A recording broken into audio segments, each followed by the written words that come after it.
Good morning all of you. How are you? బాగా మంచిగా prepare అవుతున్నారు అనుకుంటున్నాను. Hope you are doing well.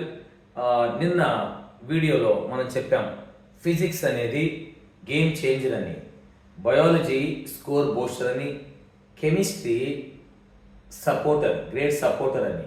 అయితే అదే మీరు ఫాలో అవుతున్నారని నమ్ముతున్నా. ఈరోజు ఒక చిన్న కాన్సెప్ట్తో మీ ముందుకు వస్తున్నాడు మీ బిఆర్ఆర్. అదేంటంటే ఇప్పుడు దాకా మనం ప్రిపేర్ అయిన ప్రిపరేషన్ అంతటిని ఏమంటామంటే థియరీ టు ఆబ్జెక్టివ్ అంటాం. అంటే బాగా చదివాం, లెసన్ చదివాం, థియరీ చదివాం.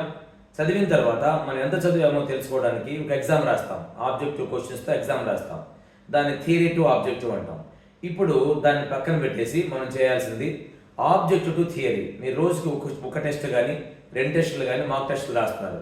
ఎగ్జామ్ అవ్వగానే 1 అవర్ లేదా 2 అవర్స్ దాని మీద అనాలిసిస్ చేసేటప్పుడు ఒక క్వశ్చన్కి ఆన్సర్ తప్పు చేస్తే ఎందుకు చేశాము అంటూ ఆ క్వశ్చన్కి సంబంధించిన మ్యాటర్ వరకు మాత్రమే మీరు ఆ థియరీలోకి వెళ్ళిపోయి చెక్ చేసుకుని మళ్ళీ వెనక్కి వచ్చేయాలి. దీన్ని ఆబ్జెక్టివ్ టు థియరీ ప్యాటర్న్ అంటాం.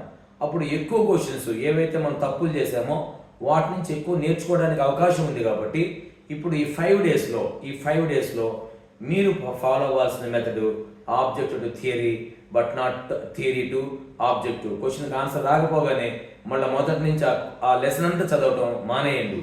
చక్కగా ప్లాన్డ్గా వెళ్ళండి. ఖచ్చితంగా మీరు విన్నర్ అవుతారు. All the best.